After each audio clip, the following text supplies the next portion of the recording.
اعوذ باللہ من الشیطان اللعین الرجیم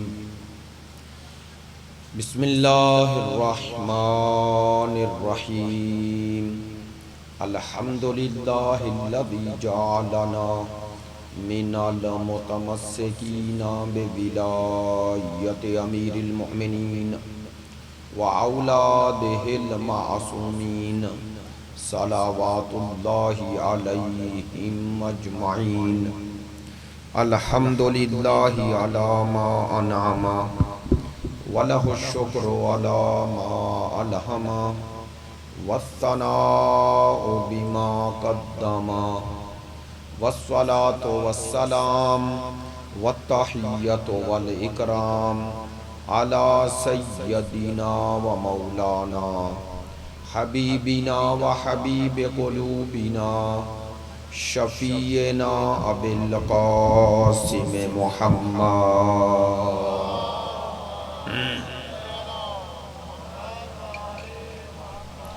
وآلہ الأطیبین الأطہرین الأجمدین الأمجدین الذین اذہب اللہ عنہم الرجس وطہرہم تطہیرا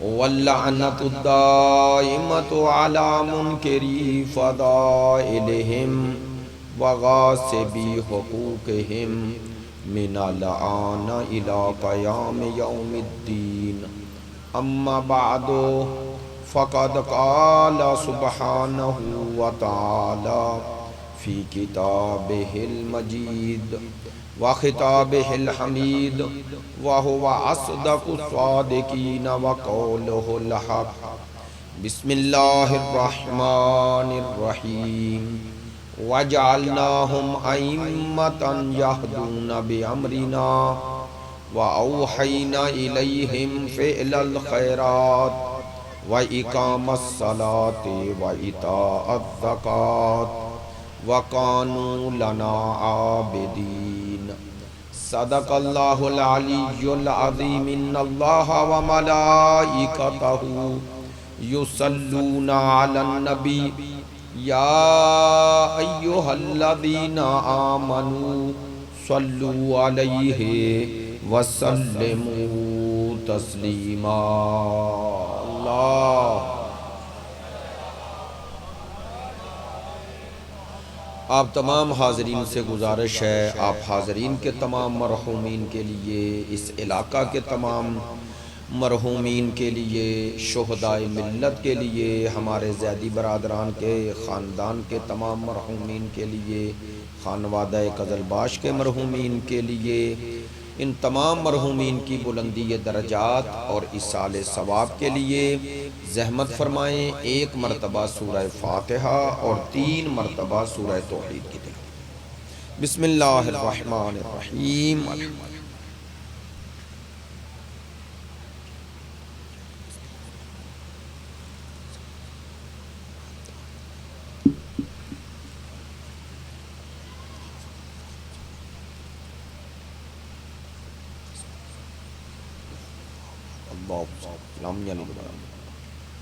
بسم اللہ الرحمن الرحیم قل هو اللہ احد اللہ الصمد لم یلد ولم یولد اللہم اغفر للمؤمنین والمؤمنات والمسلمین والمسلمات الاحیاء منہم والاموات تابع اللہم بیننا وبینہم بالخیرات انکا مجیب الدعوات انکا علی کل شیء قدیر بحق محمد وآلہ الطیبین۔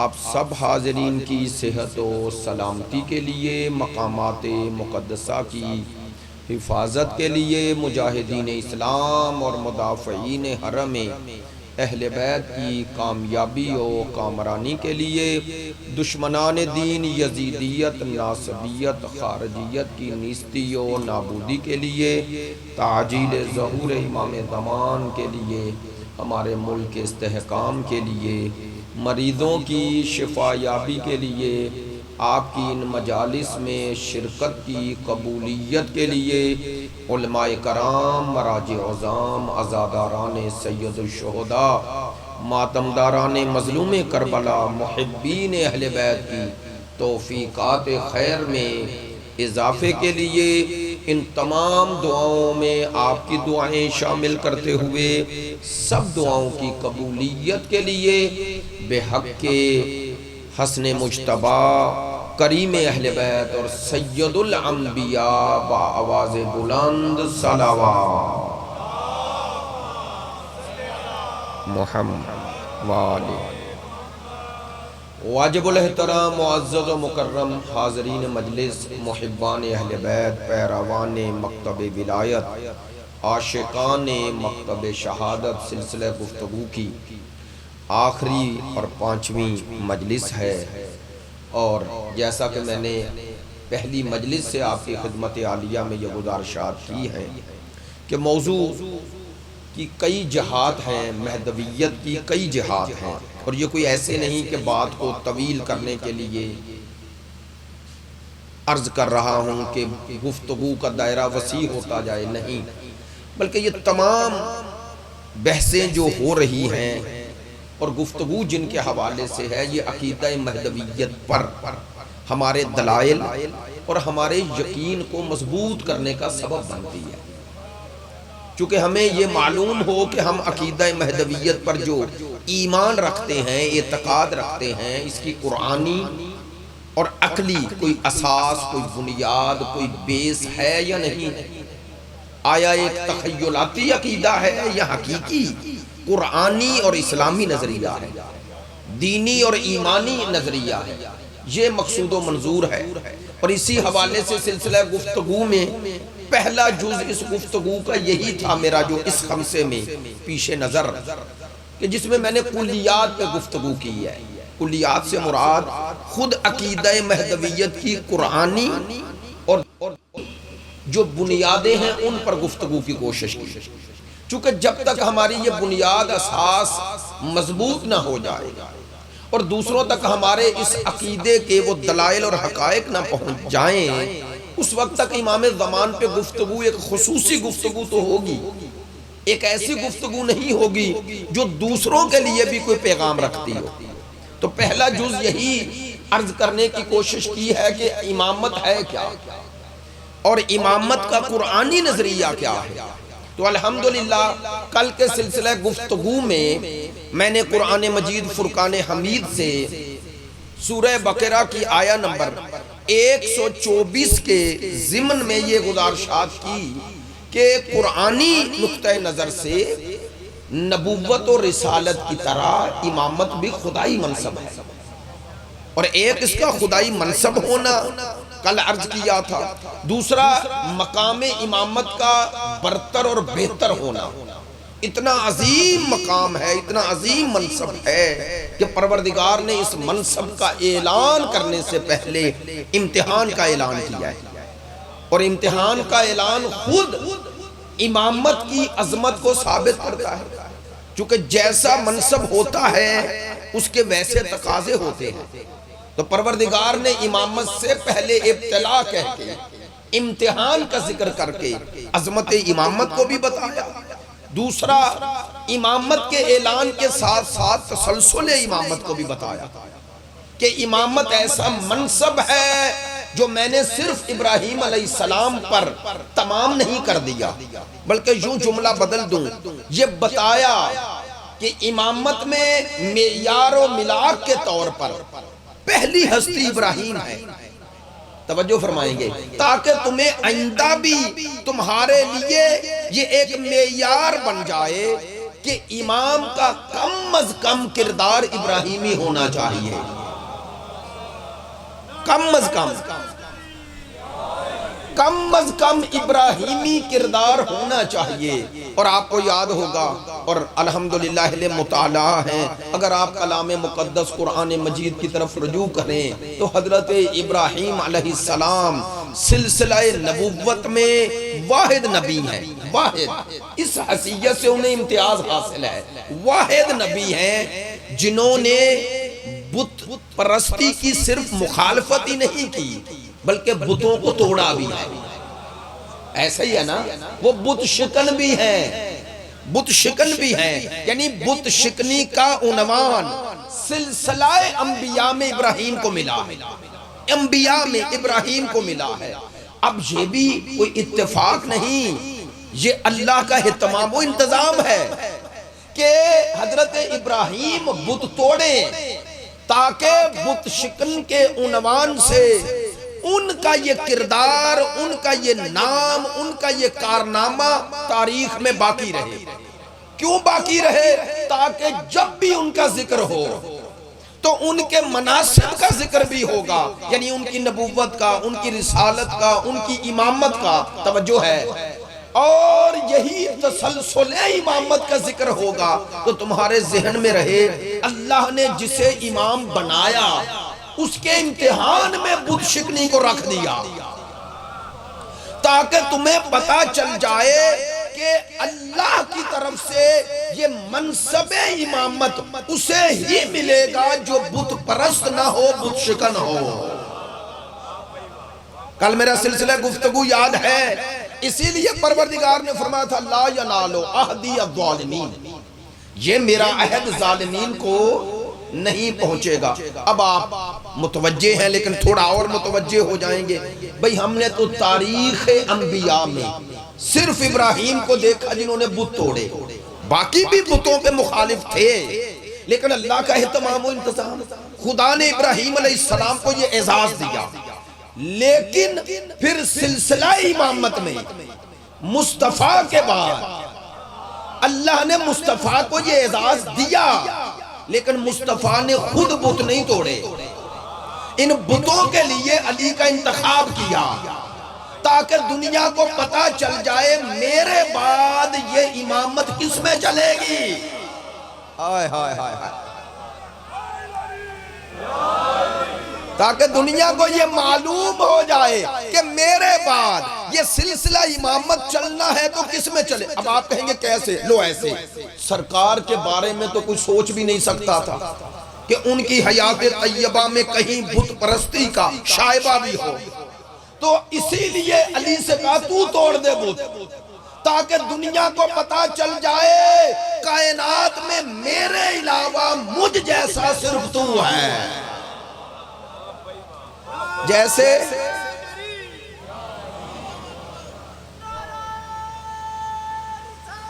یا رسول اللہ حیدری, متوجہ ہے انشاءاللہ. لیکن آپ نے مدارج النبوہ میں, اب چلو واقعہ آ گیا ہے تو یہ کیا کریں, یہ مولا سے آگے بڑھا نہیں جاتا جب تک انسان, اسی لیے تو سرکار نے دلیل ایمان ذکر علی اور محبت علی کو قرار دیا.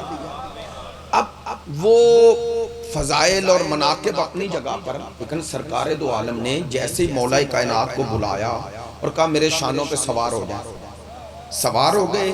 کتاب کا نام ہے منصب امامت اور مدارج النبوہ. شاہ اسماعیل کی کتاب ہے منصب امامت, میرے پاس موجود ہے, اور مدارج النبوہ ہے شاہ عبدالحق کی. ایک ہی خاندان کے ہیں یہ, شاہ ولی اللہ کا خاندان بر صغیر کا بہت علمی خاندان ہے. انہوں نے اپنے مکتب کی بڑی خدمت کی ہے, بہت زیادہ. البتہ شیعہ مخالف تھے اور سخت مخالف تھے, لیکن پھر بھی اہل بیت کی عظمتوں کو بیان کیا. دیوبندی ہو کر بھی اس طرح نہیں تھے ان میں, لیکن بعض جگہ بڑے خوبصورت جملے لکھے. شاہ عبدالحق نے یہ جملے نقل فرمائے ہیں اور شاہ اسماعیل نے بھی نقل فرمایا منصب امامت. کہتے ہیں امیر المومنین کو سرکار دو عالم نے یہ حکمن کہا آؤ اور میرے شانوں پہ سوار ہو اور یہ بتوں کو توڑو, حبل و لات و منات و عزا, ان کو توڑو. بلندی پہ تھی, انہیں توڑ دو اور گرا دو. کہتے ہیں جیسے ہی مولا کائنات سوار ہوئے تو اب سرکار دو عالم نیچے ہیں, اوپر مولا بت توڑ رہے ہیں. تو اب سرکار نے پوچھا, یہ روایت ہے بھئی, پوچھا یا علی کہاں تک پہنچے ہو؟ اللہ اکبر, اے علی کہاں تک پہنچے ہیں, کہاں تک؟ تو یہ پوچھنا ہی بتا رہا ہے کوئی راز ہے. ہائے ہائے, ورنہ کیوں پوچھ رہے, یہ پوچھنا ہی بتا رہا ہے کوئی راز ہے اس میں. اور اب اگلا جملہ کہہ رہا ہوں, یہ پوچھنے والے ہیں مصطفیٰ, جس سے پوچھ رہے ہیں وہ ہے مرتضی، جانتے ہیں کہ وہ راز جو مجھے پتا چل رہا ہے اس راز کا رازدار علی ہے۔ میری بات میں توجہ ہے، اسی لیے تو پوچھ رہے ہیں یا علی کہاں تک پہنچے۔ اب یہ جملہ تاریخ میں رہ جاتا اگر وہ امیر المومنین جواب نہ دیتے۔ چلیں ایک جملہ کہہ دوں ان بریکٹ تاکہ آپ تک بات پہنچ جائے۔ یہ جو مولا کائنات سوار ہوئے تو مولا کائنات تو وہ ہستی ہیں کہ جب جنگ صلح حدیبیہ میں کفار اور مشرکین نے کہا ہم آپ کو محمد رسول اللہ نہیں مانتے، ذہن میں ہے نا واقعہ، تو یہ مٹایا جائے، محمد ابن عبداللہ لکھے۔ تو بعض ناصبی خارجی دشمن علی کہتے ہیں مولا علی نے فرمان رسول کی نافرمانی کی۔ جاہلو، مولا کا جملہ تو سمجھو۔ جیسے ہی انہوں نے کہا ہم آپ کو محمد رسول اللہ نہیں مانتے، محمد ابن عبداللہ لکھے، سرکار نے حکم نہیں دیا تھا کہ یا علی مٹا دو اگر یہ کہہ رہے ہیں۔ تو امیر المومنین کے جملے سنو، جب تعصب آ جائے تو پھر یہ ہوتا ہے، فضیلت بھی اس وقت نقص اور عیب نظر آتا ہے۔ یہی بغض کی دلیل ہے، یہی نفاق کی دلیل ہے۔ اب مولا کائنات سے جیسے ہی کہا نا یا علی مٹا دو، مولا کائنات نے کہا یا رسول اللہ اگر ان کی یہ ڈیمانڈ ہے اور غیرت کا تقاضا ہے کہ آپ کے نام کے ساتھ محمد رسول اللہ نہ آئے، اور یہ آپ کو چونکہ نہیں مانتے رسول، یہ کہہ رہے ہیں اس لیے محمد ابن عبداللہ لکھو، فرماتے ہیں یہ نہیں مانتے میں تو مانتا ہوں۔ آئے ہائے ہائے، مولا نے عرض کی یا رسول اللہ یہ نہیں مانتے میں تو مانتا ہوں، میں کیسے مٹاؤں؟ تو سرکار دو عالم نے لیا اور مٹایا، رسول اللہ مٹایا۔ تو اس کے بعد پھر علی کو قلم دے دیا۔ یہ بچے یاد رکھیں، نوجوان، تاریخ میں ایسا ہی ہے، دے دیا تو دوبارہ دینا یہ دلیل ہے کہ رسول ناراض نہیں ہوئے اور اسے بے ادبی بھی نہیں سمجھ رہے تھے، اسے مولا کائنات کا ادب اور غیرت دینی کا تقاضا سمجھ رہے تھے۔ بات توجہ فرمائیے آپ نے، یہ جملے ذہن میں رکھ لیں، یہ غیرت ایمانی علی کا تقاضا تھا کہ محمد رسول اللہ کو مٹایا نہ جائے۔ آپ نے جملے پہ توجہ نہیں فرمائی۔ یا علی تیری عظمتوں پہ قربان، تو نے لکھا ہوا بھی نہ مٹنے دیا اور اذانوں میں بھی نہ مٹنے دیا۔ آئے ہائے، جو محمد رسول اللہ مٹانا چاہتے تھے تیری نسل نے ان کے گھر میں جا کر محمد رسول اللہ کی اذانیں بلند کروا۔ جنہیں تاریخ پہ نظر ہے، میں نے بہت بڑا جملہ کہا ہے، وہ بھی علی ہیں، ذہن میں نہیں آیا واقعہ، وہ بھی علی، وہ پہلے علی، وہ چوتھے علی۔ تھوڑا توجہ فرمانا، مصائب نہیں کہہ رہا لیکن جملہ ذہن میں آ گیا۔ یہ اپنے ائمہ کی عظمتوں کو سنا بھی کرو، بیان بھی کیا کرو، یہ واقعات تاریخ کا حصہ ہے۔ وہ پہلے علی اور یہ چوتھے علی، ذہن میں آ گیا۔ دربار یزید ہے اور یزید کا درباری اہل بیت کی حق میں وہ برائیاں بنا کے بیان کر رہے ہیں۔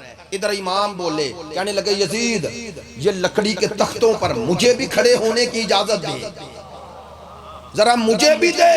اب بار بار جب امام نے 3 دفعہ دہرایا مجھے بھی دے لکڑی کے تختوں پہ جانے کی، تو لوگوں نے کہا جانے دو، اطراف سے لوگوں نے کہا جانے دو، ان کو بھی آنے دو، کہنے دو۔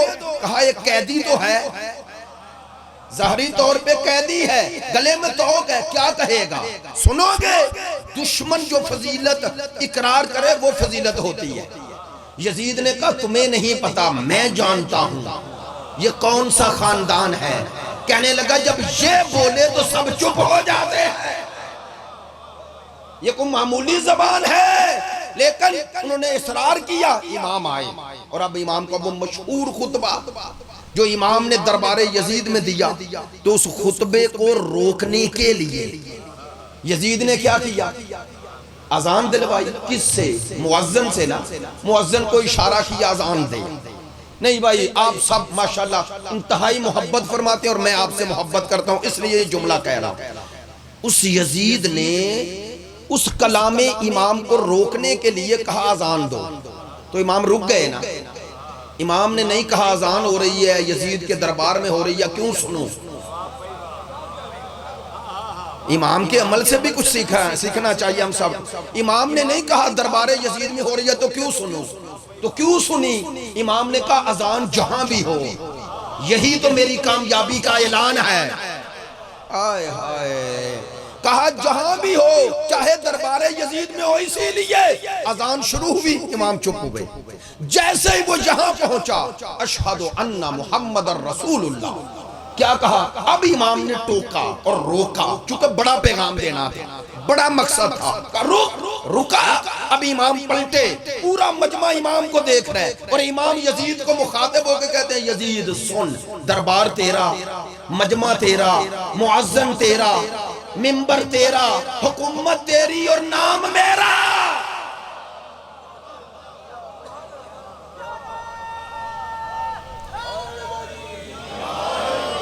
میری بات میں توجہ ہے. کہا یہ سب کچھ تیرے دربار میں اشہد ان محمد رسول اللہ سننا. کہا یہ آذان میں یہ جو کلمہ ہے نا، یہ کلمہ بچانا ہی تو میری خاندانی ذمہ داری ہے. میں نے جملہ شاید جلدی میں کہہ دیا، خاندانی ذمہ داری ہے. کس خاندانی؟ فرمایا یہی تو مجھے درس میرے بابا نے دیا. سننا، میرے بابا حسین نے دیا کہ ہم رہیں نہ رہیں، نام محمد رہ جائے. ایسا ہی ہے. کہا میرے بابا کو یہ درس میرے دادا نے دیا کہ اے حسین تو رہے نہ رہے، نام محمد رہ جائے. اور کہا علی کو یہ درس میرے دادا ابو طالب نے دیا. یہی تو بستر بدل کے سمجھاتا رہا کہ ہم رہیں نہ رہیں، نام محمد رہ جائے. شیعہ سنی بھائیوں سن لینا، اسی لیے امام نے اسے ٹوک کر یزید کو کہا تھا سن تیرے دربار میں کس کا نام ہے. تو امام اسے بتا رہے تھے کون جیتا کون ہارا. کہا تیرے دادا کی خواہش تھی یہ نام مٹ جائے، میرے دادا کی جدوجہد تھی ہم رہے نہ رہے یہ نام رہ جائے. کہا سن تیرے دربار میں مصطفیٰ کا اعلان یہ اس بات کا اعلان ہے تیرا دادا ہار گیا، میرا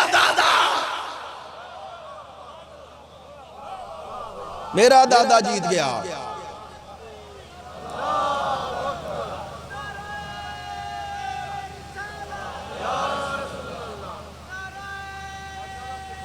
بہت شکریہ، سلامت رہیں.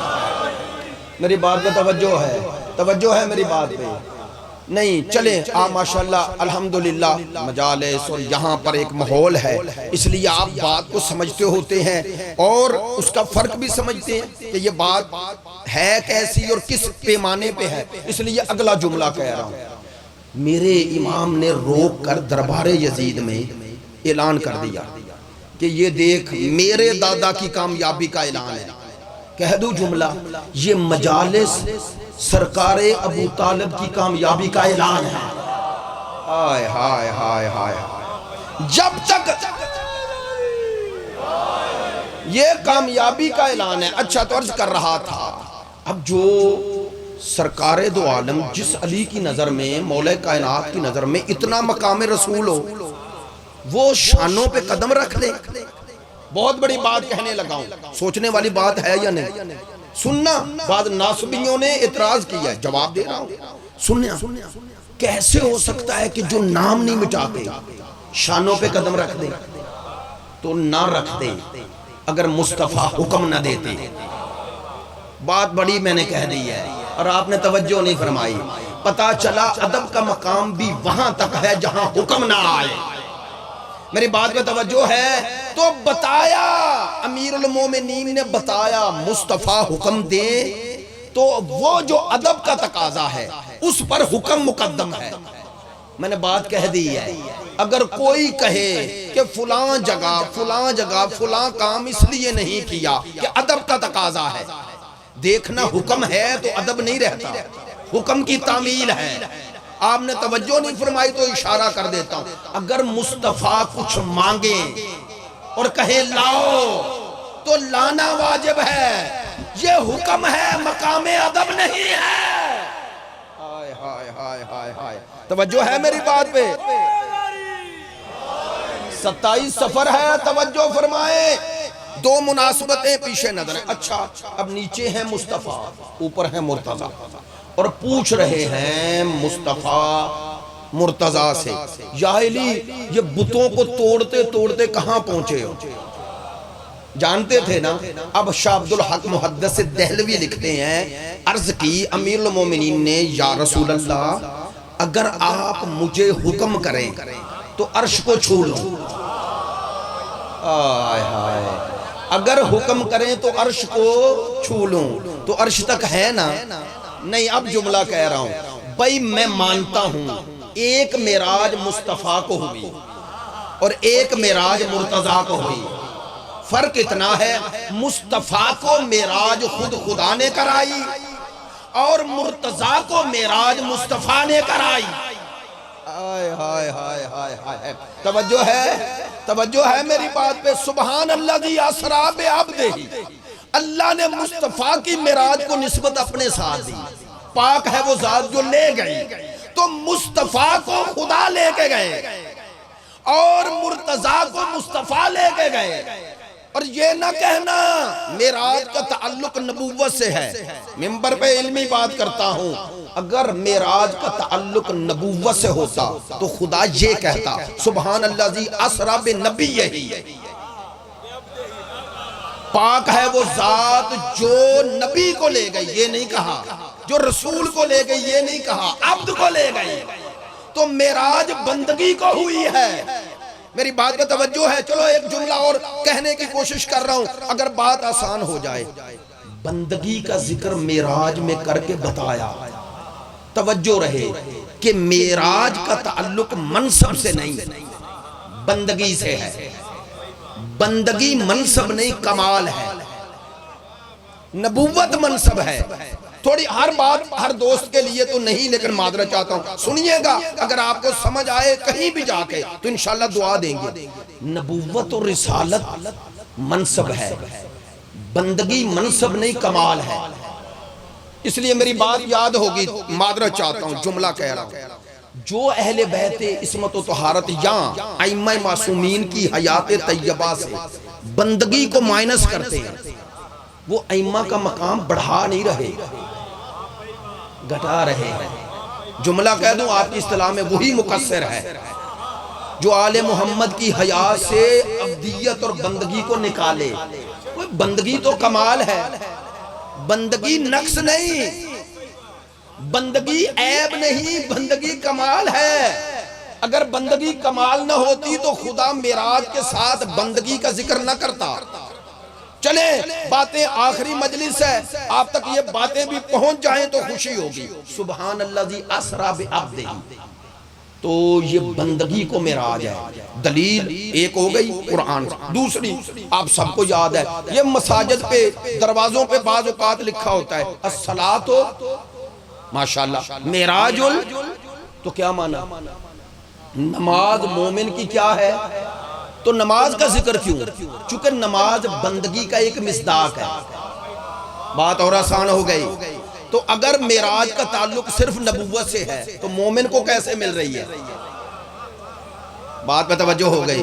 بھئی اگر مومن کو صحیح نماز معراج پہ لے جاتی ہے تو امیر المومنین کی نماز، ہائے ہائے ہائے ہائے، تو امیر المومنین کون ہوگا؟ چلے اور بات آسان.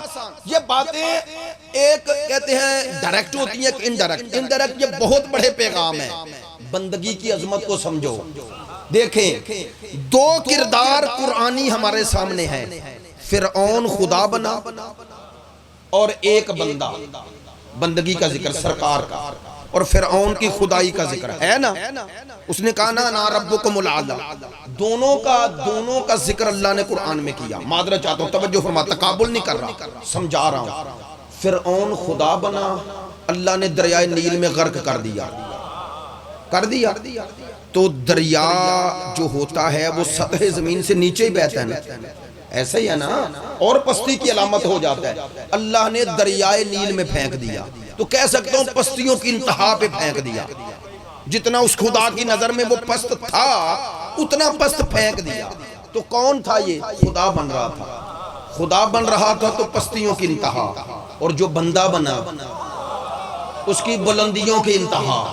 آج کا یہی پیغام لے جانا، بھئی خدا نے سمجھایا خدا بنو گے تو گرا دوں گا، بندے بنو گے تو اٹھا دوں گا۔ ہائے ہائے ہائے، کہا اگر بندگی معراج لے آتی ہے، معراج تک لے جاتی ہے، بلندیوں کی انتہا پہ۔ اسی لیے تو علی کہہ رہے ہیں الہی کفا بی عزن ان اکون لک عبدا، میری عزت کے لیے اتنا کافی ہے کہ میں تیرا عبد ہوں، تیرا عبد ہوں۔ نہیں جملہ میں نے کہنا ہے، اور اب 7 سالوں کے بعد یہ جملہ کہنا چاہیے، آپ میں سے کچھ تو سمجھیں گے۔ میرے علی کہہ رہے ہیں میری عزت کے لیے اتنا کافی ہے، تیرا بندہ ہوں۔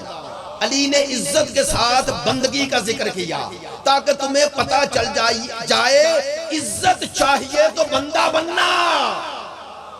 ہائے ہائے ہائے، عزت چاہیے تو خدا کا بندہ بننا۔ کہا عزت کے ساتھ بندگی کا ذکر اسی لیے کر رہا ہوں۔ لو ایک جملے کی اور وضاحت کرتا ہوں۔ سرکار کی گواہی دیتے ہو نماز میں، رسول خدا کی دیتے ہیں یا نہیں؟ سارے مسلمان دیتے ہیں، کیا کہتے ہیں؟ اشہدو ان محمدن، یہ تو سرکار کا اسم گرامی ہے نا، عبدہ و رسولہ۔ پہلے عبدیت کا ذکر ہے، پھر رسالت کا ہے، تاکہ تمہیں پتہ چل جائے گواہی کا سبب ہے کیا۔ بھئی ہے عبد لیکن بندگی میں اس کی گواہی آ گئی، تو اللہ نے ہمیں بندگی کا طریقہ سکھانے کے لیے مصطفیٰ کی بندگی کی گواہی نماز میں دلوائی، تاکہ تمہیں قیامت تک یاد رہے بندگی ہے کیا۔ بندگی کو عیب نہ سمجھیں، بندگی کو نقص نہ سمجھیں، یہ بندگی ہی کمال ہے۔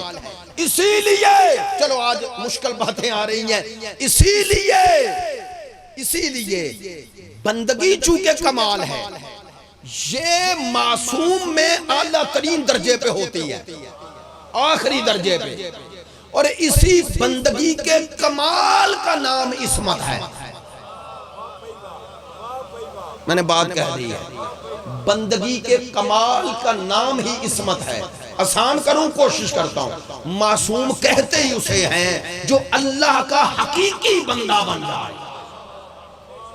بھئی بلکہ حقیقی بندہ خدا ہوتا ہی معصوم ہے، جس کی زندگی کا ہر پہلو بندگی ہے۔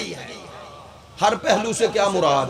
ہم نماز پڑھیں تو بندگی ہے، ہم ذکر اہل بیت کریں تو عبادت ہے، لیکن اگر سو جائیں، اب اگر نماز کا وقت ہے اور سویا ہوا ہے کوئی، تو بندگی تھوڑی ہے، یہ گناہ ہے۔ ایسا ہی ہے نا، لو معصوم اسے کہتے ہیں جس کی پوری حیات، ہر پہلو اللہ کی بندگی میں آ جائے۔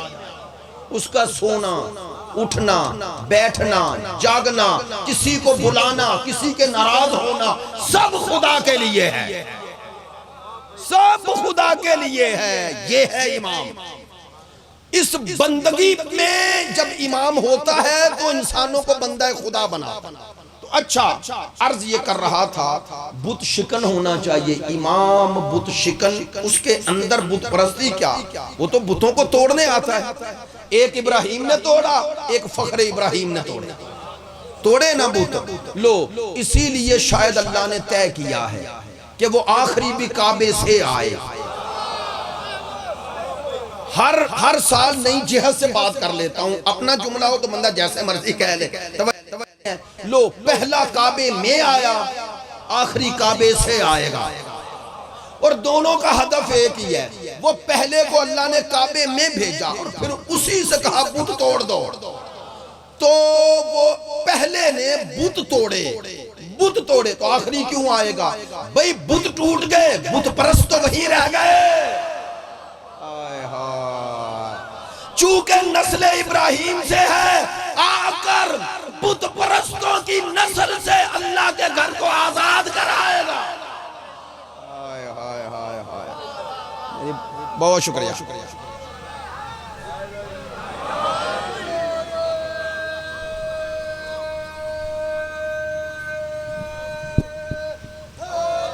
بہت شکریہ بھائی، سلامت رہیں۔ آپ آگے سے نعرہ لگاتے ہیں، پیچھے والے جواب نہیں دیتے، میں اس لیے حسن ظن رکھتے ہوئے نیک گمان آخر تک نعرہ حیدری بہت شکریہ، سلامت رہیں۔ توجہ فرما رہے ہیں کہ امام اور امامت کا یہی سلسلہ، تو یہ سلسلہ قیامت تک رہے گا۔ دلیل کل عرض کی تھی، ایک آیت پڑھتا ہوں، ایک روایت پڑھتا ہوں، ایک صلوات پڑھے بلند آواز۔ سورہ بنی اسرائیل کی یہ آیت مجیدہ ہم سب کو یاد ہے، سب کو، مختصر بھی ہے اور مجلسوں میں عموماً ذکر ہوتی ہے۔ یوم ندعو کل اناس بامام، یوم، اس دن، یوم سے مراد یہاں کیا ہے؟ قیامت، ایسے ہی نا، قیامت، یوم آخرت، روز آخرت، میدان محشر، تو وہاں اللہ صرف شیعوں کو بلائے گا، صرف اہل سنت کو، سب کو نا؟ تو اللہ کہہ رہا ہے یوم ندعو کل اناس، وہ دن ندعو جب ہم پکاریں گے، یعنی خدا کہہ رہا ہے میں اپنی عظمتوں کے ساتھ پکاروں گا، کن کو؟ کل اناس، ہر انسان کو۔ خدایا کس کے ساتھ پکارے گا؟ بے امامہم، امام کے ساتھ۔ بعض لوگ کہتے ہیں امام سے ہے اور سے مراد ماں ہے، تو یاد ہے نا مولانا محمد اسماعیل کے سامنے کسی نے کہا تھا مولوی اسماعیل یہاں امام سے مراد ماں ہے، انہوں نے کہا سارے اٹھ جائیں گے، پیو کے میں اٹھائیں گا۔ آئے ہاں، توجہ ہے۔ انہوں نے کہا حضرت آدم تو سو ہی رہیں گے اور حوا اور آدم ہی نہیں اٹھیں گے، کہا جو اپنے باپ اور ماں کا نہ بنے۔ میری بات میں توجہ ہے بھائی، ان کی قبور پہ اللہ رحمت نازل فرمائے، ہم 10 منٹ میں بات سمجھاتے ہیں، وہ 1 سیکنڈ میں سمجھا دیتے، ایسا ہی ہے نا؟ تو اسی لیے کہہ رہا ہوں، انہوں نے کہا بے امامہم سے مراد امام بنا، تاکہ ہر کوئی اٹھے، ہر کوئی اٹھے گا، چونکہ وہاں تو اٹھیں گے۔ تو اب یہ دلیل ہے، اب سننا جو بات عرض کر رہا ہوں، کل اناس، ہر انسان کو بے امامہم، امام کے ساتھ، اس کا معنی ہے ہر کسی کو امام کے ساتھ اٹھایا جائے گا۔ میری بات ذہن میں رہے، پرسوں عرض کیا تھا نا، امام صرف امام حق نہیں، امام نار بھی ہے، باطل، نار یعنی باطل۔ یہی دلیل ہے کہ انسان امام کے پیچھے ہے، ہر حال میں ہے۔ چلیں الحمدللہ، پھر بات ذرا مشکل بھی ہے اور ایک پیغام بھی ہے۔ اس کا معنی آیت کا کیا ہے کہ ہر انسان کو اس کے امام کے ساتھ اٹھاؤں گا۔ کون اٹھائے گا؟ معذرت چاہتا ہوں، خدا، ماشاءاللہ خدا اٹھائے، تو پھر میرے بس میں تو نہیں نا کہ میں کس کے پیچھے جاؤں گا، میرے بس میں نہیں، تو کیوں میرے بس میں نہیں رکھا گیا؟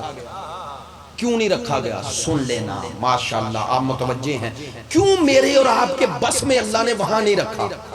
وہاں نہیں رکھا کہ میں اٹھاؤں گا، اور تمہیں اختیار نہیں، تمہیں اٹھا کے اس امام کے پیچھے کر دوں گا، اور جو اس امام کا انجام وہی تمہارا انجام، یعنی ہر انسان کا۔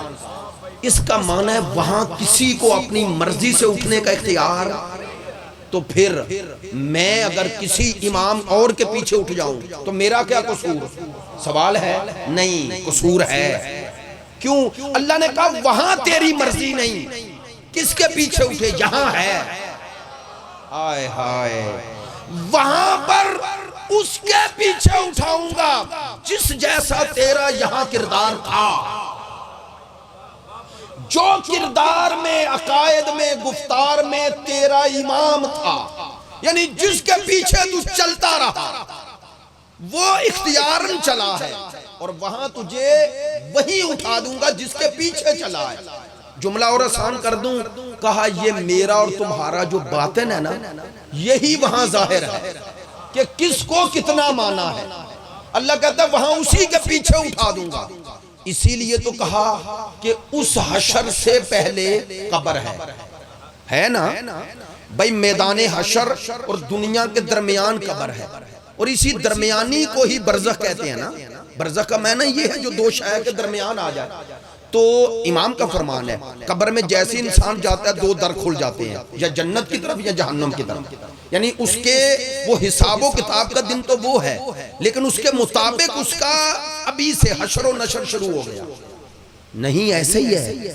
تو اسی لیے کہا نا قبر میں آنا ہے، تو یہ 3 سوالوں کا جواب وہاں پوچھے جائیں گے نا۔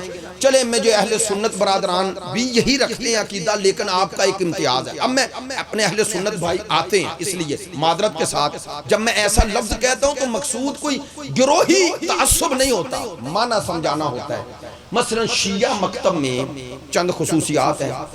آپ کے ہاں نماز جنازہ خاموش نہیں ہے، خاموش، بلند پڑھنے تاکہ پچھلوں کو پتا چل جائے کیا پڑھ رہا ہے، پچھلوں کو پتا چل جائے کیا پڑھ رہا ہے، تاکہ کوئی یہ نہ کہے کہ شیعہ کیا کرتے ہیں. بھئی کم از کم ایسا ہے جنازہ بلند آواز سے، اور جنازے میں 4 دعائیں ہیں، 5 تکبیریں 4 دعائیں، ایسا ہی ہے. پھر آپ قبر میں اتارتے ہیں تو مٹی ڈالنے سے پہلے تلقین پڑھتے ہیں، ایسا ہی ہے. تلقین کے لیے وہ دو ایک ہی بندہ اس طرح پکڑے گا، تو جیسے ہی آپ کہیں گے اس میں افہام ہلائے گا. اس میں افہام کا معنی کیا ہے؟ سن اور سمجھ. یہ قبر میں جو ہے ہمارا ایمان ہے، سن بھی رہا ہے سمجھ بھی رہا ہے. اب اسے کیا کہتے ہو؟ چلیں سارا کچھ اس میں یہ کہتے ہو نا کہ جب مقربان ملکان مقربان آئیں اور سوال کریں، 3 سوال تو دہراتے ہو نا، من ربوں کا، من نبیوں کا، من اماموں کا. تینوں سوال ہوں گے یار، میرے ساتھ بولنا، تینوں سوال ہوں گے، من ربوں کا، من نبیوں کا اور من. اچھا معذرت چاہتا ہوں، مجھے نہیں پتا، بتائیں یہ من ربوں کا، من نبیوں کا، من اماموں کا، تینوں کا جواب ایک ہی ہے؟ مختلف ہے. اچھا جو من اماموں کا ہے وہ من ربوں کا نہیں،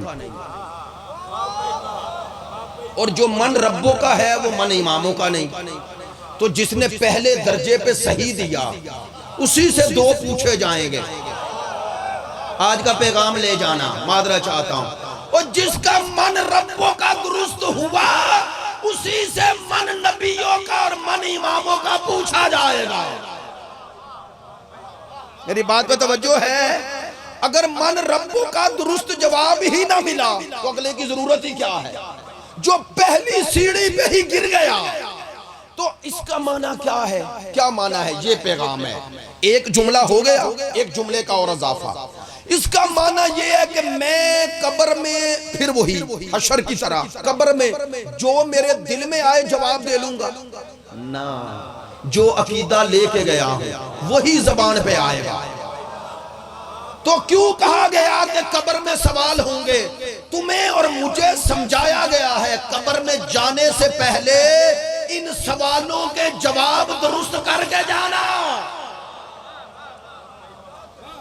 بے بات پہ توجہ ہے؟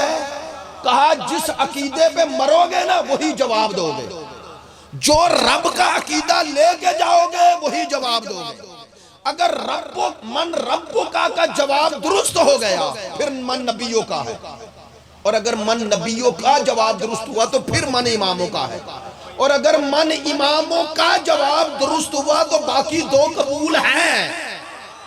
آئے ہائے نہیں، یہ منبر سے کہہ رہا ہوں تبھی قبول ہے. کیوں؟ چونکہ دونوں کا محافظ یہ تیسرا ہے.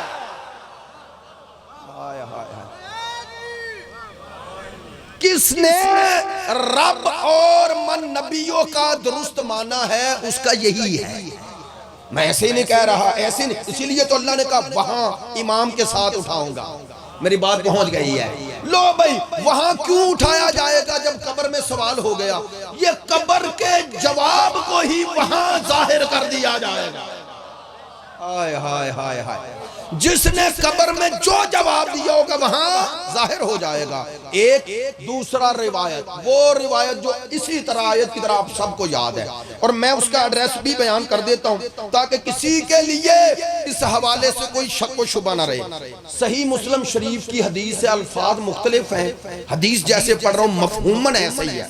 سرکار دو عالم سے حدیث ہے، اور حضرت عبداللہ ابن عمر، حضرت عمر رضی اللہ تعالی عنہ کے بیٹے روایت کرتے ہیں. کیا فرماتے ہیں؟ سمعت رسول اللہ، میں نے رسول سے سنا. میں نے کیا سنا؟ من مات بغیر امام مات میتۃ جاہلیہ، جو اپنے امام کے بغیر مر گیا وہ جہلیت کی موت مرا۔ ایک حدیث دوسری میں الفاظ اس سے بھی آگا ہے اور بلند ہیں، من ماتا ولم یعرف امام زمانے ہی، جو مر گیا اور اس نے اپنے زمانے کے امام کی معرفت حاصل نہ کی، ماتا میتتن جاہلیہ، یہ ماتا میتتن جاہلیہ، یہ جاہلیہ کا معنی بتاؤں اپنے لفظوں میں؟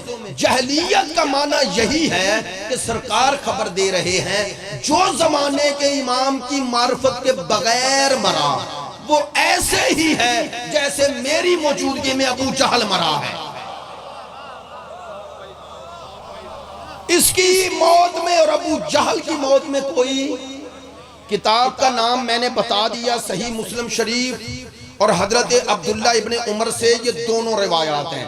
اس کے علاوہ اگر کسی کو ایڈریس چاہیے تو سنن بہقی، شرح المقاصد، شرح عقائد نصفی، الجواہر المضیہ، ازالت الخفا، مسند احمد ابن حنبل، مجمع الزوائد اور تفسیر ابن کثیر۔ اس کے علاوہ 8 کتابوں میں، اور میرے پاس اس کے علاوہ بھی ہے 60 کتابوں میں یہ روایت ہے۔ کہنا کیا چاہتا ہوں، اتنی اہمیت کیوں بیان کر رہا ہوں؟ یہ حدیث 60 کتابوں میں آئی تو شیعہ سنی دونوں نے لکھی۔ اب ادنا سا سوال ہے، سرکار کی حدیث کا معنی مفہوم کیا تھا؟ جو مر گیا، جو مر گیا اور اپنے زمانے کے امام کی معرفت کے بغیر مرا۔ میں ایک جملہ کہا کرتا ہوں، سرکار نے معرفت فرمایا۔ معرفت کا معنی کروں، ایک ہوتا ہے جاننا، ایک ہوتا ہے پہچاننا۔ جاننا اور ہے، پہچاننا اور ہے۔ نہیں، میں جملہ آسان کر دیتا ہوں، جاننا اور ہے، پہچاننا اور ہے۔ یہ مومنین ایک دوسرے کو اکثر جانتے ہیں، پہچانتے نہیں۔ جب آپ سرسری ملتے ہیں نا تو جانتے ہیں، پہچانتے نہیں۔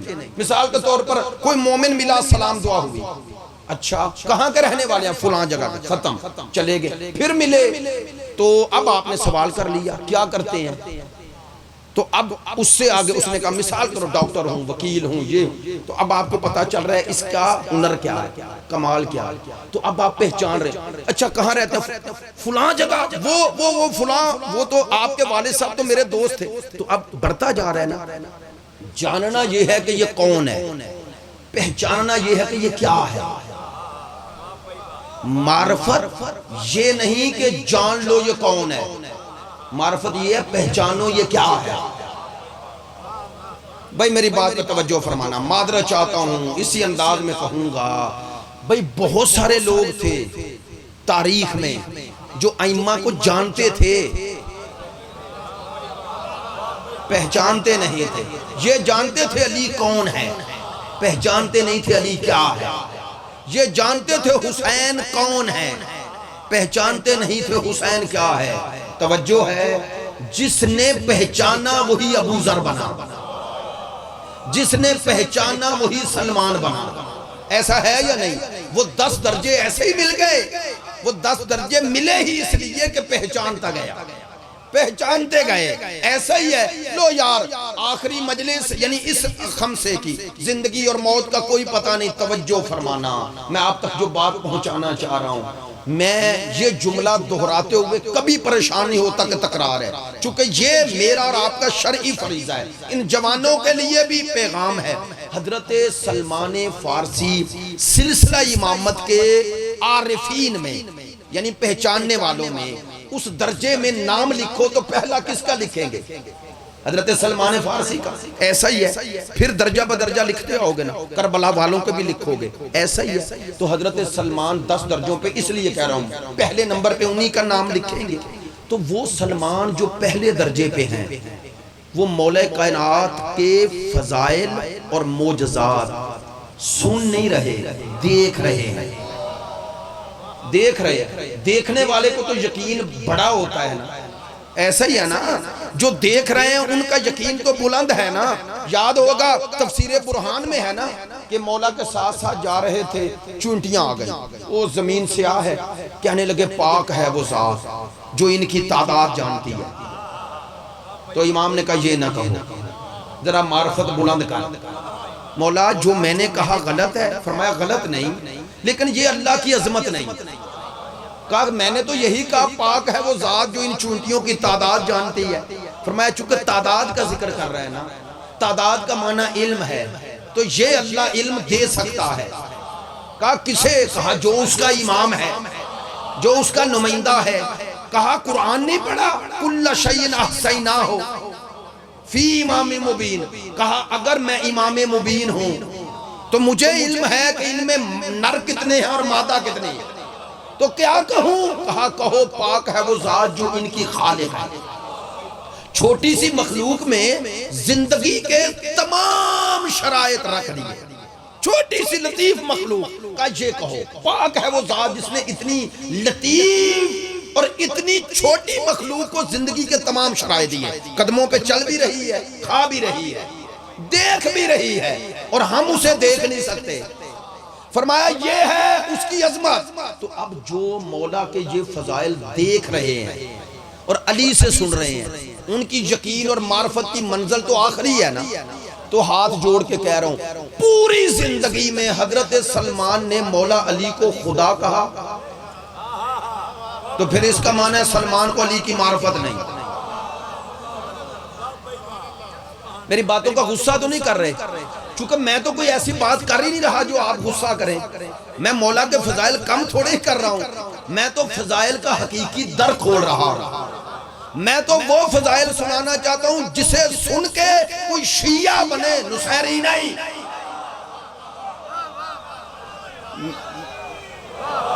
میں تو یہ چاہتا ہوں.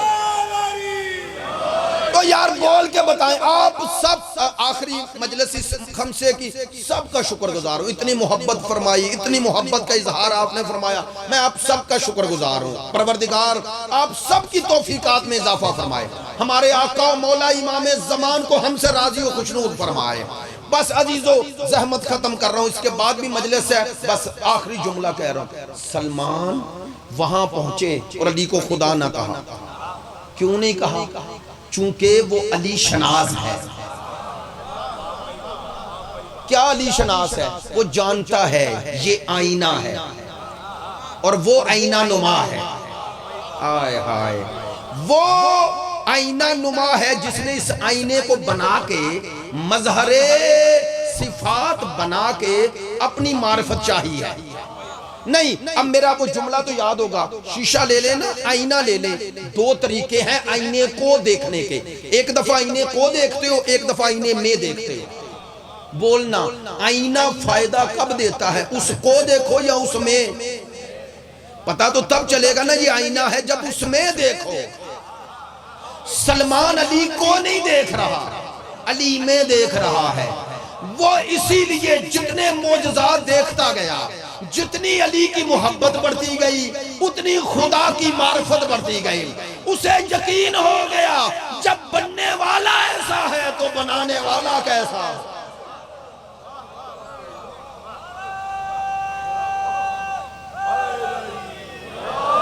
انہیں یقین ہو گیا جب بننے والا ایسا ہے تو بنانے والا. لو حدیث کا آخری پہلو، ممات ولم یعرف امام زمانہ ہی. تمام شیعہ سنی بھائی آج دعوت فکر ہے، لے جائیں مجھے بتائیں یہ حدیث سرکار کی ہے تو قیامت تک کے لیے ہے یا نہیں ہے؟ لا ریب. امام زمانہ ہی، سرکار نے فرمایا جو مر گیا اور زمانے کے امام کی معرفت حاصل نہ کی. سرکار نے زمان اور امام کو ایک ساتھ ذکر کیا، لیکن ترجمے میں بلا کیا پڑھتے ہیں؟ امام زمانے ہی. وہ زمانے کا امام ہے، زمانے کا امام ہے. زمان یعنی یہ جو آپ زندگی گزار رہے ہیں. کیا کہنا چاہتا ہوں؟ سرکار نے بتا دیا جب تک زمان رہے گا امام رہے گا. میرے ساتھ رہنا، تھوڑا مشکل بات آگئی لیکن معرفت کی جملے ہیں. میں بالکل ختم کرنے لگا تھا لیکن چاہتا ہوں اس حوالے سے آپ تک ایک بات پہنچ جائے. انشاءاللہ اگر زندگی رہی تو اس حدیث پر انشاءاللہ پوری گفتگو ہونی چاہیے. جملہ کہہ رہا ہوں، مماتا. سرکار نے یہ کیوں فرمایا جو مر گیا معرفت امام کے بغیر، وہ جہلیت کی موت مرا؟ یہ کیوں نہیں کہا جو زندہ رہا، جو معرفت کے بغیر زندہ رہا، وہ جہلیت کی زندگی جیا؟ بہت بڑی بات ہے سننا. یہ کیوں فرمایا جو مر گیا؟ یہ کیوں نہیں کیوں سمجھانے کے لیے عرض کر رہا ہوں، یہ کیوں سرکار کا فرمان نہیں اس طرح کہ جو زندہ رہا، من احیا، جو زندہ رہا بغیر معرفت امام زمانے ہی. آپ اس طرح حدیث اگر ہوتی تو پھر کیا تھا؟ بتاؤں کیا تھا؟ سرکار نے یہ کیوں فرمایا جو مر گیا؟ یہ کیوں نہیں فرمایا جو زندہ رہا؟ کیا امام کی معرفت کے بغیر زندگی جاہلیت کی زندگی نہیں ہوتی؟ ہوتی ہے نا. پھر یہ کیوں کہا جو مر گیا؟ یہ ہے پیغام. سرکار نے مماتا کہہ کے بتایا کہ کس کی موت کیسی ہے دیکھ لو، اسی سے تمہیں پتا چل جائے گا اس کی زندگی کیسی تھی. بہت بڑا پیغام ہے. فرمایا موت زندگی کا خلاصہ ہے. کاش میری بات پہنچ جائے. فرمایا انجام پہ نظر رکھنا. میں نے بات کہہ دی ہے، انجام پہ نظر رکھنا. مجھے نہیں پتا کتنے دوست میری بات کی اس معنویت کو شیعہ سنی بھائی سمجھیں گے. سرکار نے مماتا کہہ کے مسئلہ حل کر دیا. کیا فرمایا؟ کسی کا آغاز نہ دیکھنا، کسی کا آغاز نہ دیکھنا کیسا تھا، یہ دیکھنا انجام کیسا ہے. نہیں توجہ ہوئی بھئی، اسی کا نام شیعت ہے. ہم یہ نہیں دیکھتے کون کون آیا، ہم دیکھتے ہیں کون کون آنے کے بعد اسی پہ مرا. بات پہنچی ہے. ہم آغاز نہیں دیکھتے، انجام دیکھتے ہیں. اسی لیے ممکن ہے کسی کا آغاز اچھا ہو انجام برا ہو جائے. یہ ہے معنی. انجام پہ نظر رکھو، عاقبت سے بے خبر نہ ہوا کرو. خدا کی قسم اہدنا الصراط المستقیم کا یہی معنی ہے. ممکن ہے کسی کا آغاز اچھا ہو، انجام دیکھنا، اور انجام پر ہی انسان کی آخرت ہے. ایسا ہے یا نہیں؟ شمر لشکر علی میں تھا یا نہیں؟ انجام کیسا ہوا؟ لو انجام اچھا کر لو تو اللہ تمہارے آغاز کی برائی کو بھی بخش دیتا ہے. ممبر سے کہہ رہا ہوں، خدا کی قسم حر کا آغاز اچھا نہیں، انجام. اور انجام تھا کیا؟ بقول ایک ایرانی مفکر کے کہ حر نے کچھ نہیں بدلا، امام زمان بدل لیا. وہ امام النار سے امام الہدایت کی طرف آئے تو سب کچھ بدل گیا. سب کچھ، یہ سب کچھ بدلے گئی تب جب امام بدلے. وہ کشتی پہ سوار ہو تو نہ خدا کو ہی پتہ نہیں کدھر جانا ہے، چاہے اس کشتی میں بیٹھ کے تسبیح پڑھتے رہو. بھئی یہ تو نہ خدا کو پتہ ہے کدھر لے کے جانا ہے. اس لیے امام کی شناخت میں آنکھیں کھول کے رکھنی ہے. معرفت امام میں سستی نہیں کرتے. اور یہ بھی یاد رکھتے ہیں، ضروری نہیں میں نے کہہ دیا میرے 12 امام ہیں مسئلہ حل ہو گیا. نہ، میری زندگی کس طرح چل رہی ہے اور پھر ان کو میزان بنانا ہے. یہ جو آج دن گزرا اس میں کتنے فیصد ایسا تھا جو ان کے مطابق تھا. وہ انجام کیسا ہے؟ انجام، اس انجام پہ نظر رکھنے میں. اور انجام کی بہتری کے لیے کیا کرو؟ اہدنا الصراط المستقیم، دعا کرو، اللہ کو پکارتے رہو. توجہ خدا سے دعا اور آل محمد سے توسل، اس کی ذات پہ توکل، اس سے رابطہ نہ کٹے. تو رابطہ نہ کٹے کیا مانا؟ گمراہی کا خطرہ ہر وقت ہے. اسی لیے پہلے پھر نماز، سورج طلوع ہونے کے بعد زوال ہو گیا پھر آ جاؤ. خدا جانتا ہے انسان کی زندگی پل صراط پر ہے.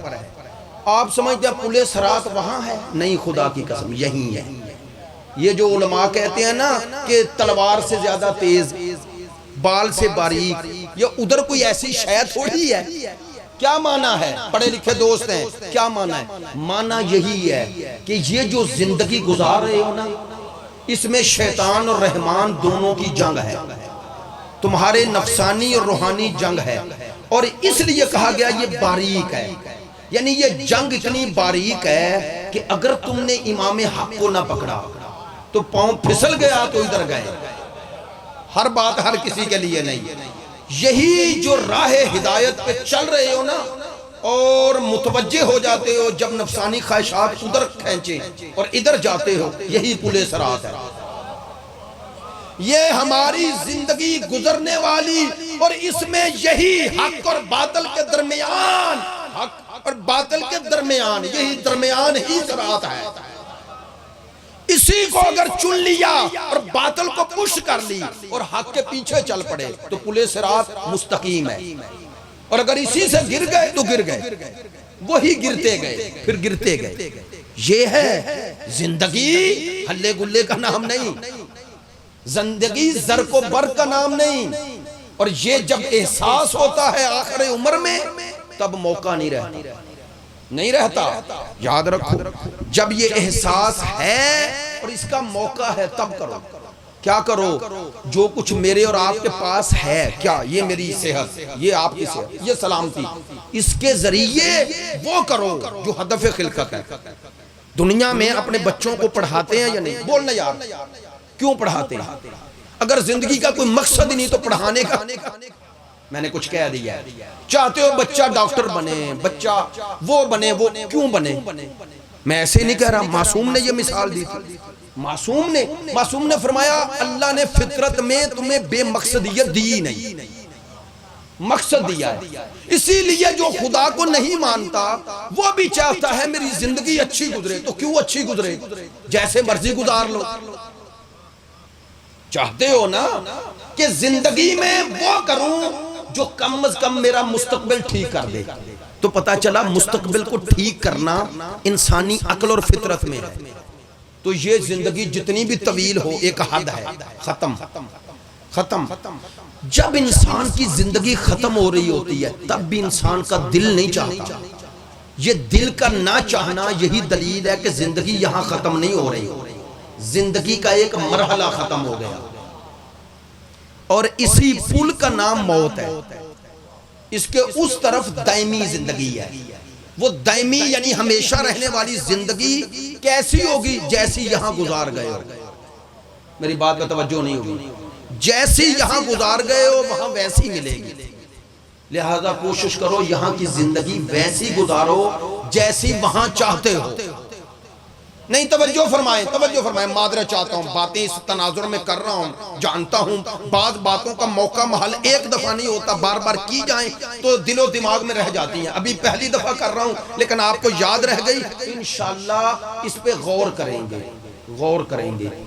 انسان اس دنیا میں یہ چاہتا ہے یا نہیں؟ بول کے بتائیے گا کہ میں کبھی بیمار نہ ہوں، چاہتا ہے نا؟ صحت مند رہوں، چاہتا ہے یا نہیں؟ چاہتا ہے۔ انسان چاہتا ہے مجھے کوئی پریشانی نہ ملے، بولے یار، چاہتا ہے، پرسکون رہنا چاہتا ہے۔ لیکن اب اگلا جملہ، ایسا رہ سکتا ہے؟ نہیں، چاہتا ہے، رہ نہیں سکتا۔ تو یہ جو چاہنا ہے یہ کیا ہے؟ اور یہ جو نہیں رہ سکتا یہ کیا ہے؟ لو، خدا نے کہا میں نے تمہاری فطرت میں رکھا ہے کہ تم پرسکون زندگی چاہتے ہو، جبکہ اس دنیا میں وہ سکون نہیں۔ اللہ نے فرمایا یہی اس دنیا کے ہونے کی دلیل ہے۔ کاش میری بات پہنچ جائے۔ اللہ نے کہا یہاں پر تم کبھی پریشانیوں سے نہیں نکل سکو گے، تمہارے پاس پوری دنیا بھی آ جائے، دنیا کے جانے کی پریشانی ہے نہیں، توجہ ہو گئی، اور پوری دولت مل جائے، انسان کو یہی وبال جان ہے، وبال جان ہے۔ میں وہ نام نہیں لیتا، شہر کا لینے لگا تھا، پتہ چل جاتا ہے اس میں وہ ہمارے دوست ہیں، بہت بڑے جاگیردار ہیں، کوئی پتہ نہیں کتنے 100 مربع زمین ہے۔ وہ یہ کرونا آیا تو بالکل گھر میں بند اور اس طرح، اور بالکل تو کسی سے ملتے نہیں، کسی سے، آخر پہ کرونا ہو گیا۔ تو ڈاکٹر کہہ رہے تھے اسے بچانا ہے تو اس کو قوت ارادی کو مضبوط کیا، اسے یہی ڈر تھا میں مر جاؤں گا۔ نہیں، توجہ ہوئی، انسان کے پاس زیادہ دنیا آ جائے تو یہی خوف اسے مار دیتا ہے۔ تو پتہ چلا بندہ پریشانی سے نکل ہی نہیں سکتا، تو پھر کیسے اس پریشانی سے نکلیں؟ خدا کہتا ہے اسی پریشانیوں کو آزمائش سمجھ، جیسی زندگی تو چاہتا ہے وہاں دوں گا، شرط یہ ہے جیسی میں یہاں چاہتا ہوں تو گزار۔ جملہ بدل دوں، خدا کہتا ہے اس دنیا میں وہ کر جو میں چاہتا ہوں، اس دنیا میں وہی ہوگا جو تو چاہے گا۔ توجہ ہے؟ کربلا والوں نے یہی کیا، کربلا والوں نے یہی کیا، اس دنیا میں وہی کیا جو خدا چاہتا تھا۔ اب قیامت تک خدا نے طے کیا ہے کوئی رہے نہ رہے حسین رہے گا۔ ہاں فَاذْكُرُونِي أَذْكُرْكُمْ، میرا ذکر کرو میں تمہارا کروں گا۔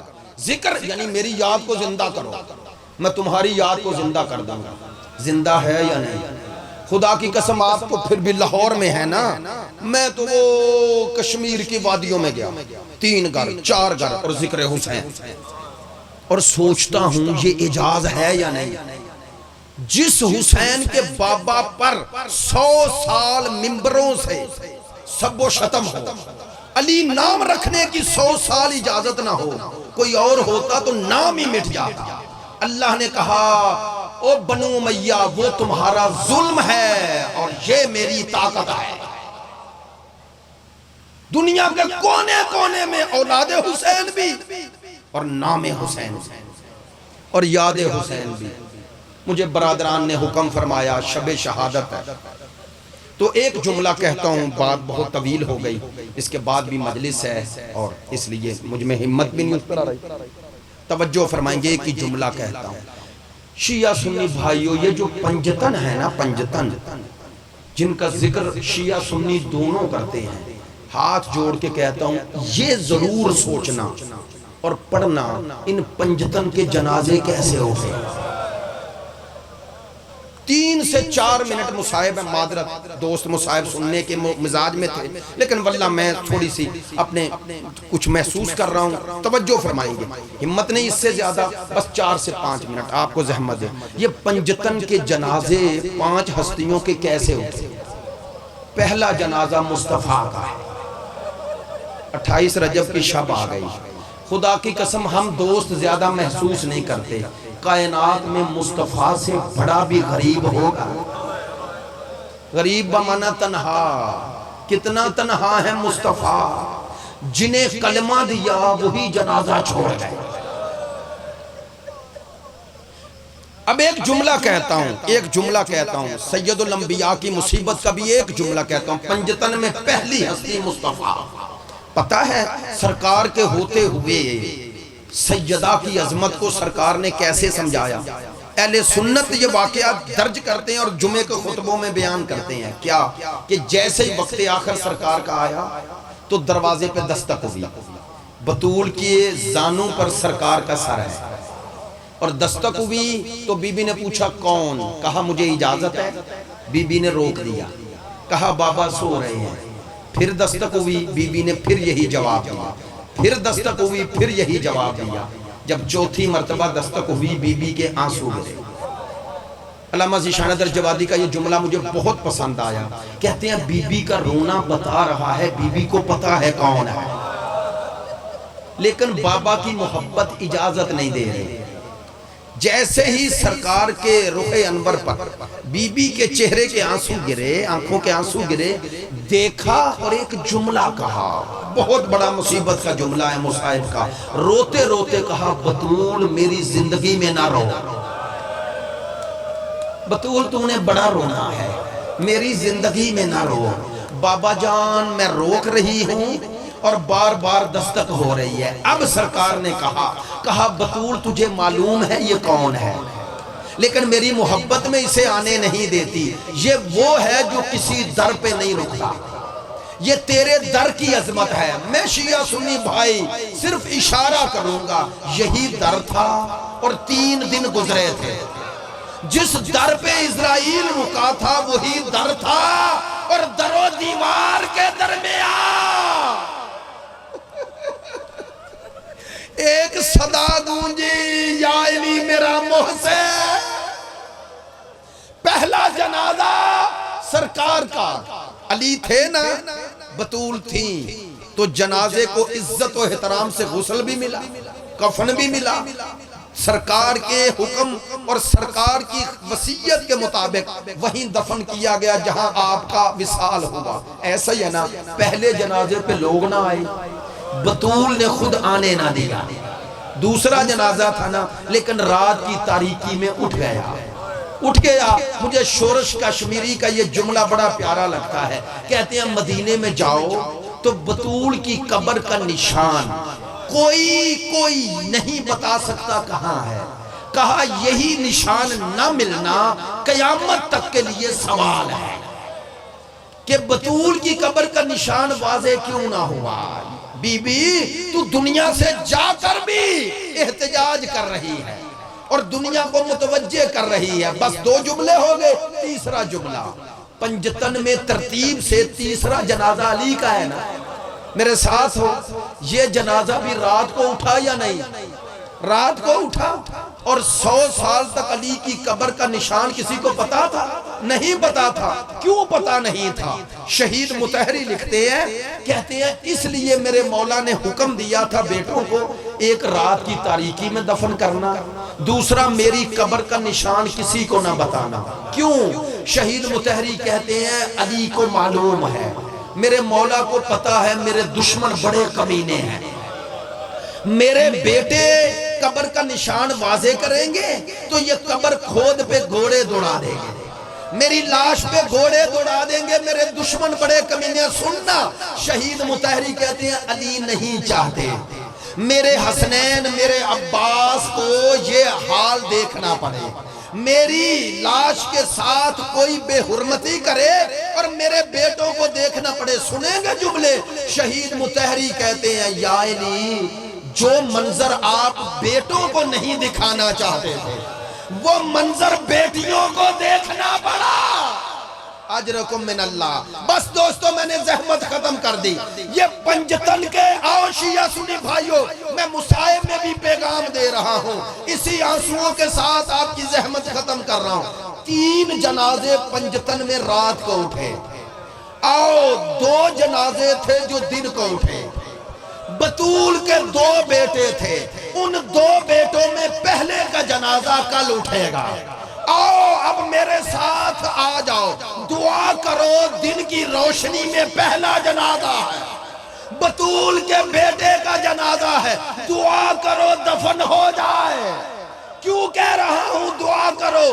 بطول کے 2 بیٹے تھے، خدا کی قسم عجب منظر دیکھا، ایک کے جنازے پہ تیر تھے اور دوسرے کا جنازہ ہی تیروں پر کھڑا رہا۔ اب جملہ کہوں، خدا کی قسم یہ پنجتن کی مظلومیت کو جو اکیلی بی بی دیکھتی رہی، اس کا نام ہے زینب۔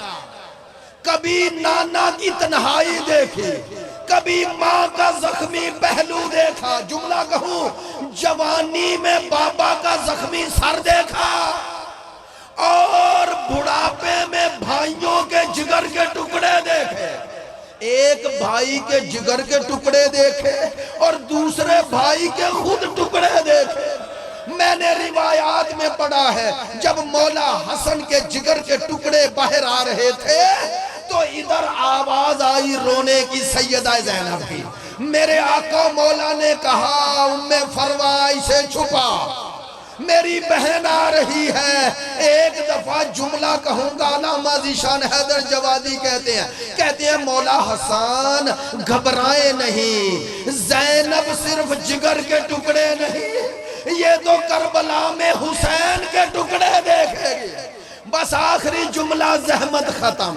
2 جنازے بطول کے بیٹوں کے، کائنات میں بھائی سوال کر رہا ہوں، ہاتھ جوڑ کے کہہ رہا ہوں جواب دینا، جس حال میں ہو، کائنات میں کوئی جنازہ دیکھا ہے جو قبرستان سے واپس آئے؟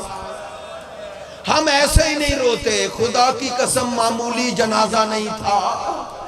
ہاں رسول کے دل کا ٹکڑا، ادھر واپس جنازہ آیا، ادھر میری آقا زادی دوڑی، حسین بھیا خیر ہے، خیریت ہے، سنیں گے؟ کہا زینب خیریت بعد میں پوچھنا، آؤ مل کر جنازے سے تیر نکالیں۔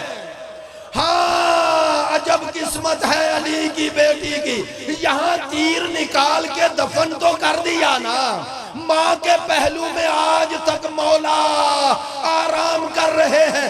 آؤ کربلا کا ایک جملہ کہہ دوں، آخری مجلس ہے۔ ہاں یہی آقا زادی جب 11 محرم کو آئی، میں سوچتا ہوں وہ پنجتن کی محافظہ جب 11 محرم آئی، عجب منظر دیکھا۔ کیا منظر دیکھا.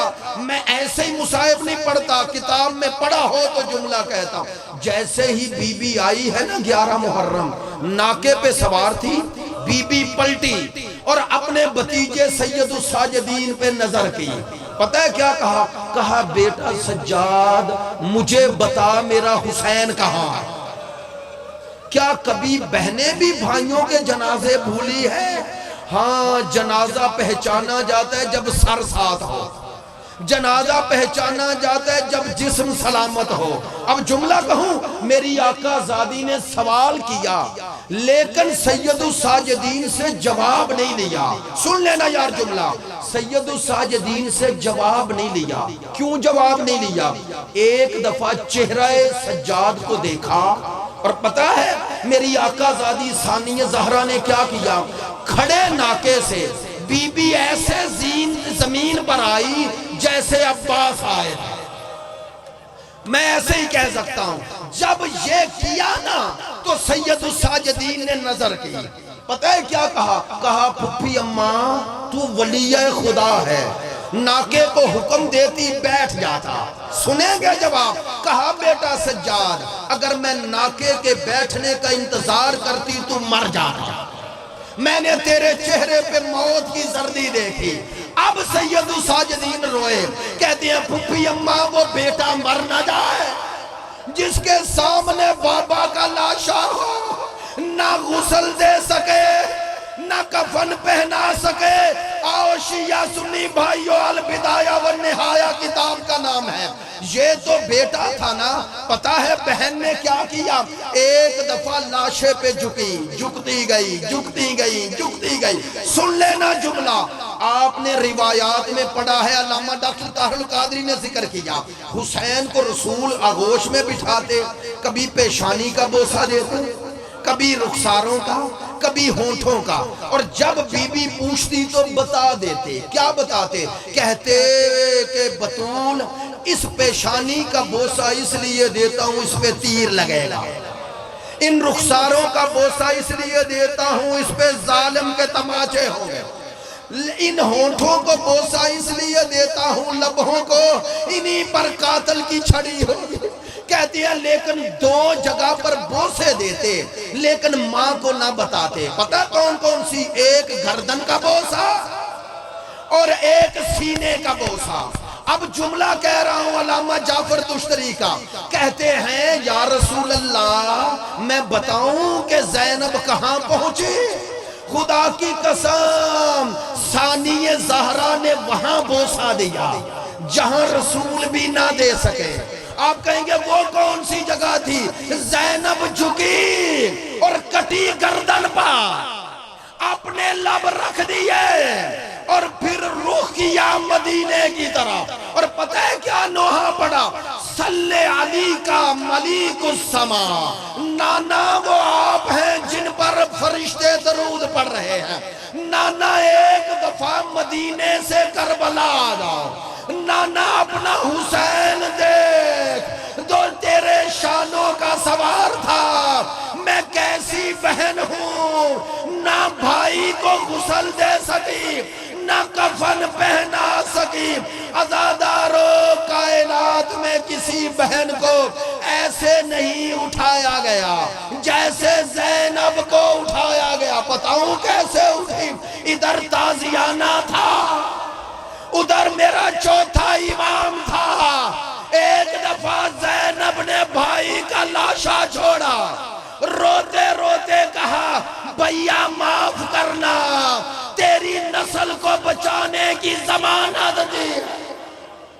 لعنت اللہ علی القوم.